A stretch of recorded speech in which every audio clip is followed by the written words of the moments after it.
It's okay, link ठीक है बेटा? Sir okay. Yes sir.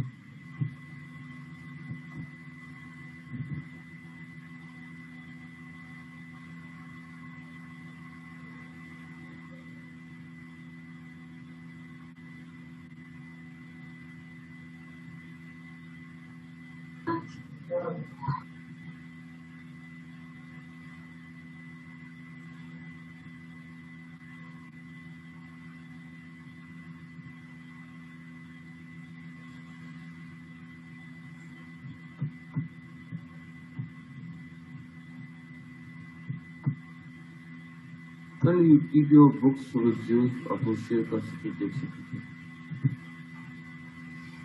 Can you see the screen now, please, बेटा? Yes, sir. Yes, sir. For example, disruptive technology which bring change to industries and markets, okay? Like a management system that has totally changed the business, जिसके मुताबिक आपके सारे जो businesses change हो रहे हैं, उनका resistance आए वो सामने आता है। No doubt there's a first mover के risks होते हैं। जी कासिम प्लीज।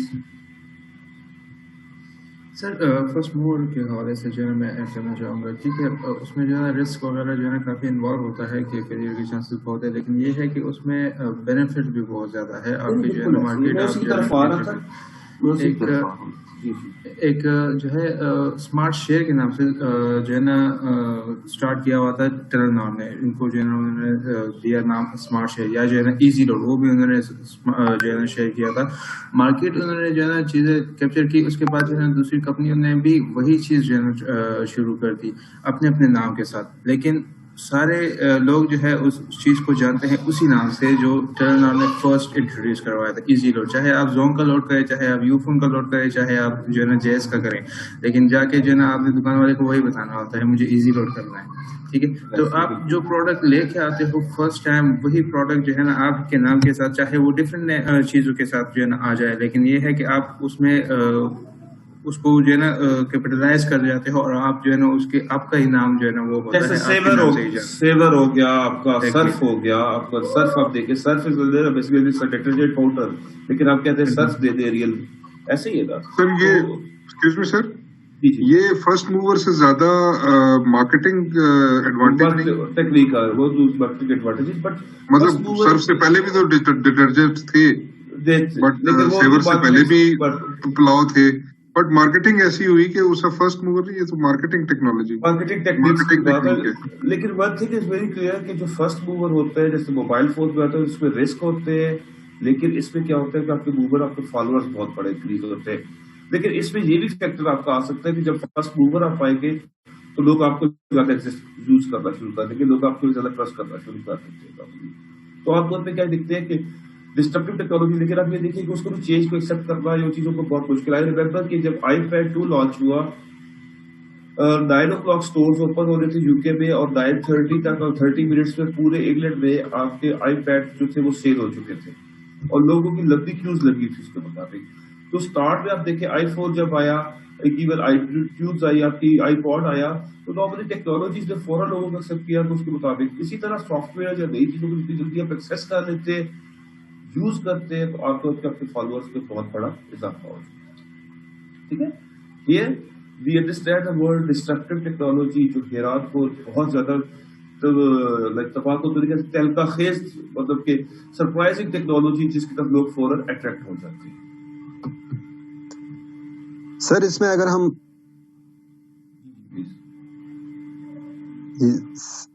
सर जब एंड्रॉयड लॉन्च किया था गूगल ने, तो उसमें सैमसंग ने एंड्रॉयड के ऊपर जो है वो रिस्क लिया, और नोकिया जो है उसने नहीं इसके ऊपर रिस्क लेना चाहा था। तो उसके बाद जब गूगल जो है वो, अब देख लेंगे, गूगल ने अपने फोन भी दिए उसमें, तो अब गूगल जो है वो पे भी मतलब ले भी रहा है, उनसे पेमेंट भी ले रहा है कंपनी से, और उसको सारे राइट्स दे रहा है। लेकिन नोकिया जो है वो उस वक्त सरवाइव नहीं कर सका था, क्योंकि वो फर्स्ट मूवर था और फास्ट फॉलोइंग हुई उसकी। लेकिन नोकिया ने उसको जो है उसमें रिस्क लेना ठीक नहीं समझा था, और वो जो है वो उसमें सरवाइव भी नहीं ऐसे कर पाया था। जब पूरी दुनिया मूव हो रही थी आपके स्मार्टफोन्स की तरफ, तो गूगल ने क्या क्या सिम्बियन लॉन्च किया, N95 N70, and they believe कि this is the best technology. लेकिन उसके आउटकम्स क्या हुए? They are not existing more in the world. अब नॉर्मली क्या होता है, रेजिस्टेंस भी क्या होती है कि आप उन चीजों को कितना पॉलिटिकल स्टैंड करेंगे। देखिए सबसे पहले अभी भी एक स्टेटमेंट आई है कि आपको अंदर घर के अंदर से चीजों को ठीक करना पड़ेगा सबसे पहले, ठीक है। तो जब भी आपकी चेंज आती है तो आप बाहर के एनवायरमेंटल फैक्टर्स को तो आप कंसिडर करेंगे ही करेंगे, लेकिन जो सबसे इंपॉर्टेंट फैक्टर्स को आप कंसिडर कर रहे होंगे within the organization consider कर रहे होंगे, ताकि लोग उसको अडॉप्ट कर सके, लोगों को एक्सेप्ट कर सके, ठीक है। तो information system, potential change, organization structure, culture, politics and well, if you look at this is all cultural change. You are sitting at different place, you are sitting different time, your dress code, everything is different than the other thing. तो normally आपके working pattern change हो चुके हैं, ठीक है। आप सो के उठे हैं, मैं सो के उठाऊँ, हमने उठा बैठा क्लास लेनी शुरू कर दी, हमारी जो, ठीक है, हमारी जो अंडरस्टैंडिंग है एक दूसरे के साथ जो क्लास में होती है उसकी सिलसिले हमारी चीजें, यहाँ की चीजें हमें डिफरेंट तरीके से लेके चलना पड़ता है। I remember in the beginning जो टीचर जो ज्यादा स्ट्रिक्ट थे, जो ज्यादा सख्त थे, अब उनको ज्यादा मुश्किल हो रहा था कि क्लासेस ऑनलाइन हैंडल करना। उसमें जो सबसे बड़ा प्रॉब्लम आ रहा था कि वहां पे तो आपके बच्चा सामने आप चीजों को हैंडल कर सकते हैं, यहाँ पे आपको बड़ी चीजों को पॉलिटिकली हैंडल करना पड़ा था।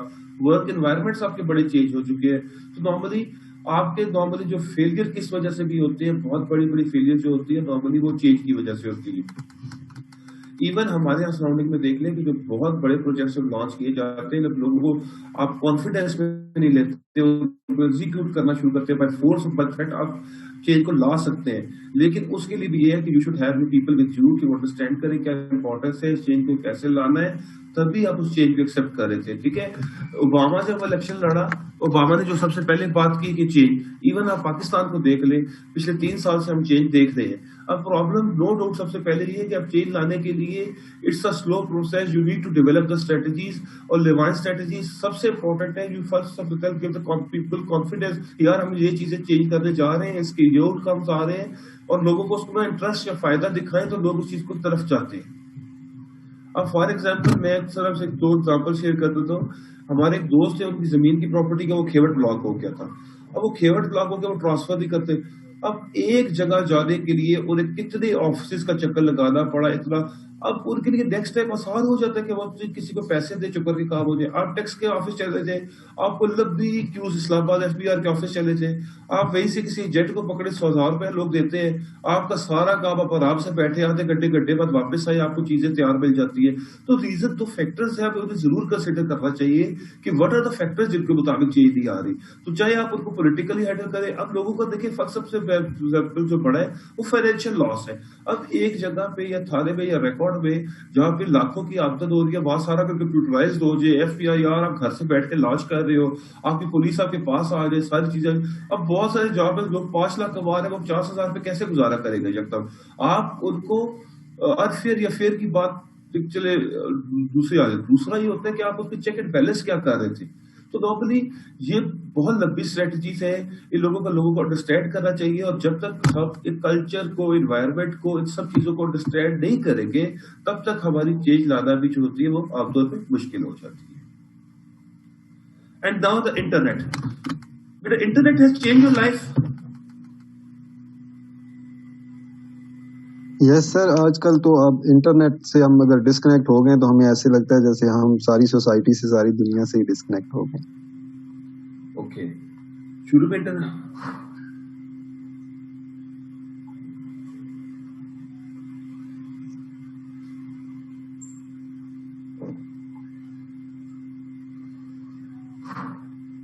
जी इमरान साहब। जी सर। जब इंटरनेट आया तो रेजिस्टेंस आई है लोगों की तरफ से? मेरा ख्याल है सर लोगों ने, डिपेंड करते हैं एज ग्रुप्स के ऊपर, लोगों ने इसको वेलकम भी किया था। इतना ज्यादा रेजिस्टेंस नहीं आई थी सर इसमें। रेजिस्टेंस मेरे जैसे पुराने लोग ऑब्वियसली कहते थे कि ये तो बुराई की जड़ है, इसको हाथ ना लगो। ऐसे सर तो रेजिस्टेंस तो नहीं कह सकते सर, एक एडेप्टेबिलिटी का एक फेज होता है सर। मेरे ख्याल में हम जो करते गए तो वी केम टू नो कि ये हमारे लिए फैसिलिटी ही है। तो रेजिस्टेंस सर एज सच मेरे नहीं ख्याल से थी।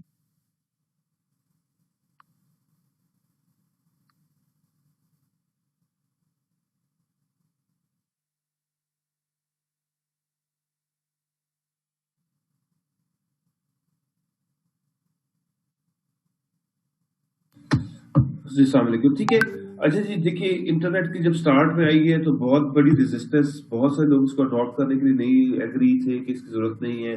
ठीक है, माहौल खराब हो रहा है, प्रॉब्लम आ रहे हैं, चीजें हैं। आज अब ये देख लीजिए कि हमारे बच्चे भी जो है ना वो सारे हम भी गूगल पे डिपेंड कर रहे हैं, इसके अलावा हमारे पास नहीं है। ठीक है, और नो डाउट चैलेंजेस भी बहुत सारे हैं लेकिन एडवांटेजेस भी बहुत सारे आ रहे हैं इसके मुताबिक। जी अहमद प्लीज। सर मैं अभी सर यही कह रहा था कि सर वो हम उसको रेजिस्टेंस तो मेरा नहीं ख्याल सर कहेंगे, अडेप्टेबिलिटी का एक फेज होता है सर, जब हम रियलाइज नहीं कर पा रहे थे ये हमारे लिए कितनी बड़ी एक फैसिलिटी है सर, तब तक सर वो हम उस चीज को अडेप्ट कर रहे थे, एक वो फेज चल रहा था। जब हो गया तो सर उसके बाद थिंग्स वर नॉर्मल, तो उसको सर हम रेजिस्टेंस तो नहीं कहेंगे एग्जैक्टली। नहीं, बैरियर देखिए अडॉप्ट करने में भी तभी होती है, नॉर्मली रेजिस्टेंस होती है। For example you are interested to get internet, your parents are saying that you are not able to get it. ठीक है, या आपको कहा जाता है कि इंटरनेट, फॉर एग्जांपल असाइनमेंट्स थी या प्रोडक्ट्स थी या चीजें थी।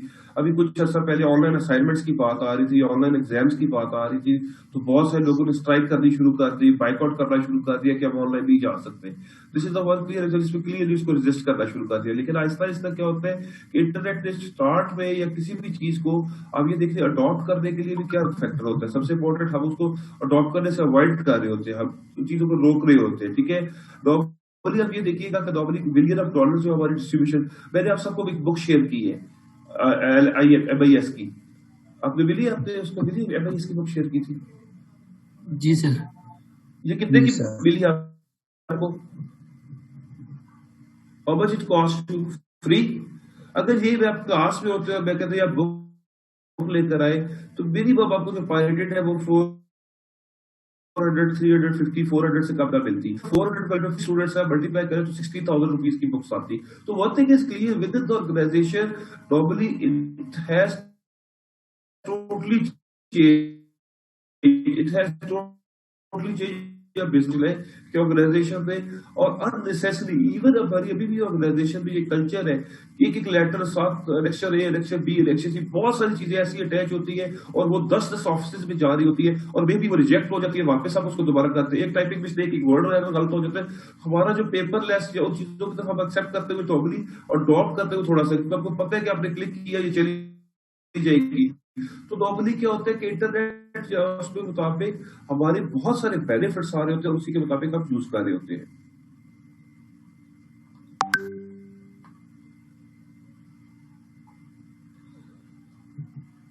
Are you okay till here? Yes sir. Sir absolutely fine. नमाज ब्रेक का थोड़ा सा अगर आप कंसीडर करेंगे तो कितने बजे सर आपके? 1:15 बजे कर ले ब्रेक,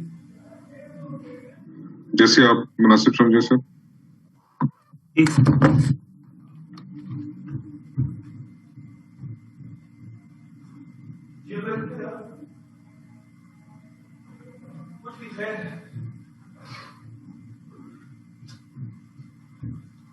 मैं ये क्लास खत्म करता हूँ तो इसके बाद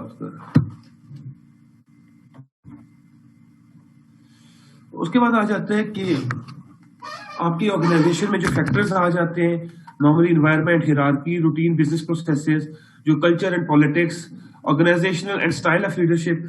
नॉर्मली क्या होता है कि आपकी ऑर्गेनाइजेशन कौन सी और कैसे, नॉर्मली आप ये देख लें कि हमारी जो ऑर्गेनाइजेशन होती है नॉर्मली लीडरशिप ज्यादा फ्लैट होती जा रही है, हियरार्की को कम फॉलो किया जा रहा है, CEO है, डायरेक्टर या मैनेजर्स है, डायरेक्टली टीम मेंबर्स है। ठीक है, और नॉर्मली आपके जो एटीट्यूड यूजर्स हैं और हमारे बिजनेस प्रोसेसेस तमाम इसी के मुताबिक चल रहे हैं। So one thing is very clear, what we have said up till now, कि आपके जो ट्रेडिशनल बिजनेसेस थे वो चेंज होकर टोटली नाउ आपके तमाम जो फैक्टर्स है, बिहेवियरल फैक्टर्स है, उनका बहुत बड़ा इम्पैक्ट इस पे आ रहा होता है। Now next most important is you know about the Porter 5 forces model. आपने पढ़ा है जी पोर्टर 5 फोर्सेस मॉडल पहले? Sana? No sir. Sumera? No sir. No sir, okay. No sir. This is very interesting and this is very important for the business students, especially management में अगर आप देखें तो बहुत इंपॉर्टेंट है। आप जब अपने बिजनेस को लॉन्च करते हैं तो आपने ऑर्गेनाइजेशनल फैक्टर देख लिए, जिसमें हमारे ऑर्गेनाइजेशन फैक्टर देख लिया, हमारा स्ट्रक्चर हो गया, हमारे बिहेवियर फैक्टर देख लिया, हमारे टेक्निकल फैक्टर्स देख लिए। आपने देख लिया कि हमारे एटीट्यूड यूजर्स क्या डिपेंड करते हैं, क्या डिसीजन लेते हैं, हमारे बिजनेस प्रोसेस किस तरह होते हैं, हमने सबको कंसिडर कर लिया। Now we are going to Michael Porter. 1970 Michael Porter ने बेसिकली ये दिया था कि इसमें हमारे 5 मेन फोर्सेस होती हैं जो हमारे बिजनेस पे डिपेंड कर रहे होते हैं। The first one is competitor, the first one is competitor, okay? Second are new market entrants. Third are supplier, substitute products and customers. Are you okay with this? ये याद रखिएगा कि फॉर एग्जाम्पल सना या सुमेरा या कोई भी एक रेस्टोरेंट ओपन करती है या बुटीक ओपन करती है, शर्मीन एक बुटीक ओपन करती है, तो उसके साथ शर्मीन के साथ सना का भी बुटीक है, उसके साथ जवेरिया का भी बुटीक है, उसके साथ फॉर एग्जाम्पल अहमद कुरैशी साहब का भी बुटीक है, फॉर एग्जाम्पल 5-6 बुटीक एक लाइन में। अब ये क्या है आपस में traditional competitors. Are you okay with this? Yes sir. Clear? Okay. अभी क्या करता है कि नुमान एजाज आता है और नुमान एजाज एक नया बुटीक ओपन कर लेता है। ये क्या होगा? New market एंट्रेंट। Okay, yes sir. ठीक हो? Yes sir. अब यहाँ पे क्या होता है, सना का मुताबिक आता है, अब ये क्या करते हैं? Substitute products. सब्स्टिट्यूट प्रोडक्ट्स वही चीजें जो डिजाइन ये बना के देते थे, वो सारी चीजें थी। इन्होंने क्या किया कि कस्टमर घर पे डिजाइन तैयार करे, सारी उन्होंने आईटी के थ्रू चीजें के खुद डिजाइनिंग वगैरह करे, आप इनको तैयार करके उनको सब्स्टिट्यूट प्रोडक्ट्स देनी शुरू कर दी। सब्स्टिट्यूट प्रोडक्ट्स ऐसे कर दे, आसान एग्जाम्पल है कि पहले हम यूएसबी, याद है फ्लॉपी यूज करते थे, फ्लॉपी के बाद हम क्या यूज करते थे? USB sir, CD DVD use करते रहे। डीवीडी के बाद हम सीडी यूएसबी आई। आज हम गूगल ड्राइव, व्हाट्सएप, आपके मैसेजेस चेंज होना शुरू कर दिए। ऐसे ही है ना? ठीक है, यस सर।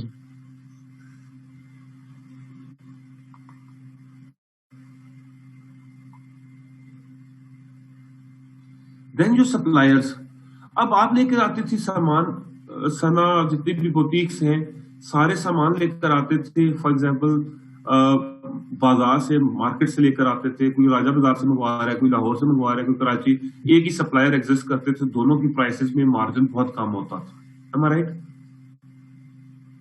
अब क्या करते हैं कि फॉर एग्जांपल नुमान जाते हैं ऑनलाइन और नुमान अली बाबा से बल्क में स्टोर खरीद लेते हैं, सामान खरीद लेते हैं। Are you okay with this? And then your customers.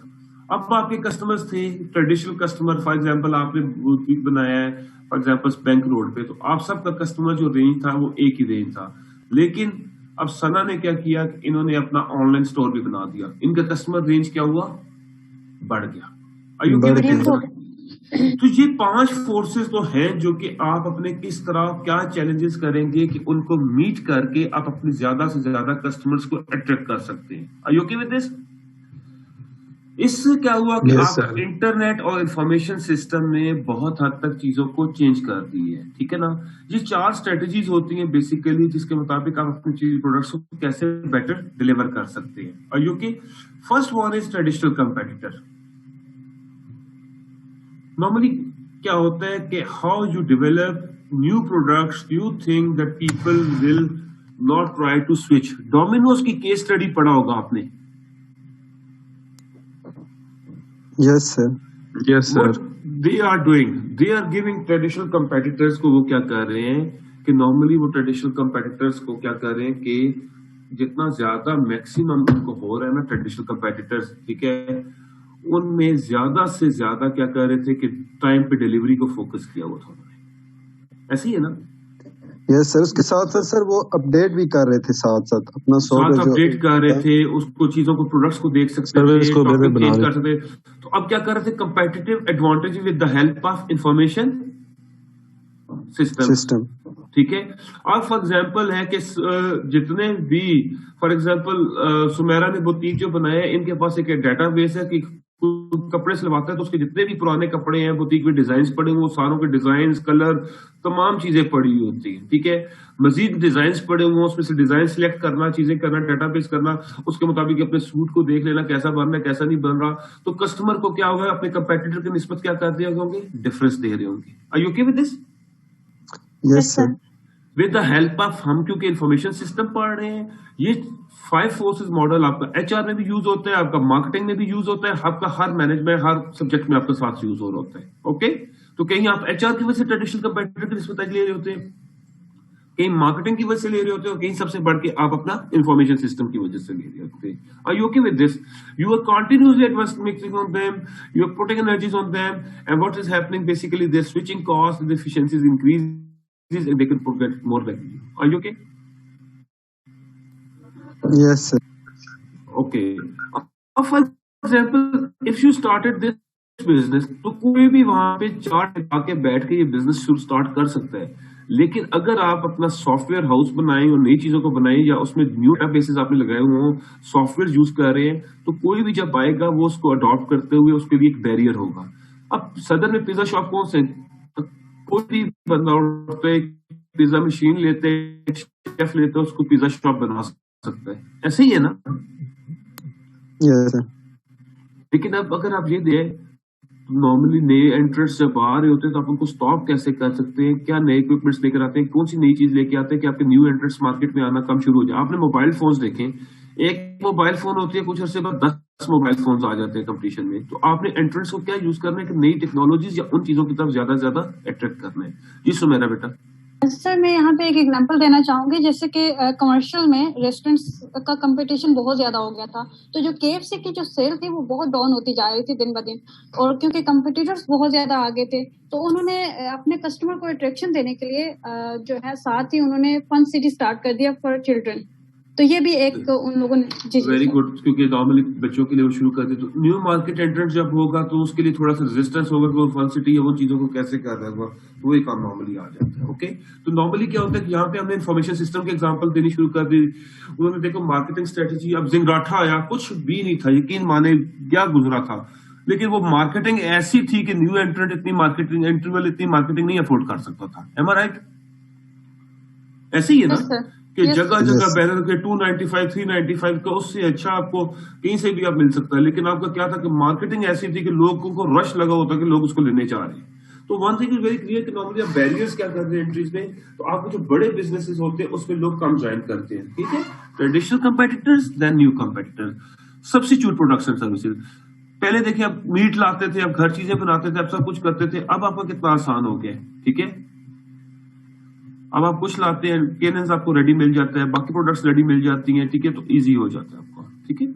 Then customers, ठीक है। Sir quality, sir sorry sir, quality still remains the concern sir अभी तक सर मेरे ख्याल में, स्पेशली डेफिनेटली सर वो चीजें होती है, लेकिन आप ये देखिए ना, इजियर हो गया ना। फॉर एग्जांपल अगर आप ये देखिए कि पहले मिसाल दे रहा हूँ, बच्चा माइंड ना करना, सुमेरा बनाती है सैंडविच या बर्गर बनाती है, ठीक है, या कबाब बनाती है, तो उसकी भी क्वालिटी अच्छी होगी, ऐसी बात नहीं है, लेकिन फिर भी अब ये देखिए केनेंस के जब बने हुए आएंगे हम चीजें, डिफरेंस तो आ जाएगा ना दोनों में, ठीक है। हमारे यहाँ थोड़ा सा कंसर्न, वो प्रॉब्लम से ये भी है ना कि हम थोड़ा सा बैरियर या उन चीजों को जो अडॉप्टेबिलिटी की बात भी करते थे, हम थोड़ा सा उस कंसर्न में भी जाते हैं। तो नॉर्मली अदरवाइज आप ये देख लीजिए कि readymade products normally people moving toward this ना। जैसे फॉर एग्जांपल आप देखें, फ्लॉपी थी, उसका मेरे कुछ MB का डाटा था, USB आप 32 GB तो आराम से छोटी सी आपके पास अवेलेबल होती है आपकी। अब आप ये देखिए iTunes है, चीज को रिप्लेस कर दिया इन्होंने इसके मुताबिक, ओके। बट स्टिल ये क्या होता है कि आपको कंपेटिटिव एडवांटेज देता है। देन नॉर्मली कस्टमर क्या होता है कि नॉर्मली ट्रांसपेरेंट मार्केट हो, अगर फॉर एग्जांपल इंटरनेट पे आप देखें, मोबाइल फोन आपने देखने, आपने गूगल खोला, आपने मोबाइल S20e लिखा, कोई भी नंबर लिखा, उसकी कंप्लीट प्राइसेस, स्पेसिफिकेशन, इवन व्हाटा मोबाइल पे जाए तो कंपैरिजन, आपको सारी चीजें मिल जाती हैं। एंड देन सप्लायर्स, तो क्या होता है कि जब आपको सप्लायर्स डिफरेंट होगा तो आप उसके मुताबिक पूरी दुनिया से चीजों को ज्यादा जल्दी से इकट्ठे कर सकते हैं। Are you okay with this? Yes, sir. Are you okay with the 5 forces? Sir, I have one question. Yes sir. जी sure please. सर जो सब्स्टिट्यूट की बात हो रही है, तो सर ये जो हमारे कह सकते हैं कस्टमर्स के लिए बात हो रही है या ऑर्गेनाइजेशन के पॉइंट ऑफ व्यू से बात हो रही है, या दोनों के लिए? ऑर्गेनाइजेशन के पर्सपेक्टिव में बात हो रही है, क्योंकि देखिए आपको कस्टमर्स को सब्स्टिट्यूट जो चीजों को डेवलप करना या उसके मुताबिक चीजों को ऐड ऑन करना चाहिए आपको, ठीक है। नई प्रोडक्ट्स लेनी चाहिए, कंटिन्यूस इनोवेशन करनी चाहिए, ठीक है। फ्रॉम कस्टमर्स परस्पेक्टिव भी देखें तो वो सब्स्टिट्यूट प्रोडक्ट्स की तरफ मूव होना शुरू कर देते हैं, ठीक है। तो फॉर एग्जांपल देखें, कल को हम स्काइप यूज करते थे, आज हम जूम या इस पे चले गए तो हमारे लिए ज्यादा आसानी हो गई, पीपल हैव स्विच्ड दिस। तो अगर जूम उसके मुताबिक अपनी चीजें, अगर स्काइप साथ साथ टेक्नोलॉजीज को इंप्रूव करता और नई चीजों को अडॉप्ट करता, सब्स्टिट्यूट अवेलेबल कर देता, तो वो ज्यादा इजियर हो जाता उसके मुताबिक ना। तो नॉर्मली क्या होता है कि दोनों पर्सपेक्टिव हम देखते हैं, लेकिन एक ऑर्गेनाइजेशन के पर्सपेक्टिव से हम पढ़ रहे हैं कि उसके इंफॉर्मेशन सिस्टम पे क्या क्या इम्पैक्ट आता है, ठीक है। The first one is new market entries with the help of IT, then suppliers, substitute products, then customers, suppliers और traditional competitor। ये 5 forces होती हैं जिन्हें ऑर्गेनाइजेशन के अंदर आपने मीट करना होता है। नमाज पढ़ी आपने? यस सर, अगर ब्रेक सर दे दें ब्रेक थोड़ी सी। फिर 1:30 आप वापस आ जाइएगा प्लीज, ठीक है। मैं वेट कर रहा हूँ 1:30 बजे वापसी, ठीक है। मैं 1:30 बजे प्लीज वापस आ जाऊँ।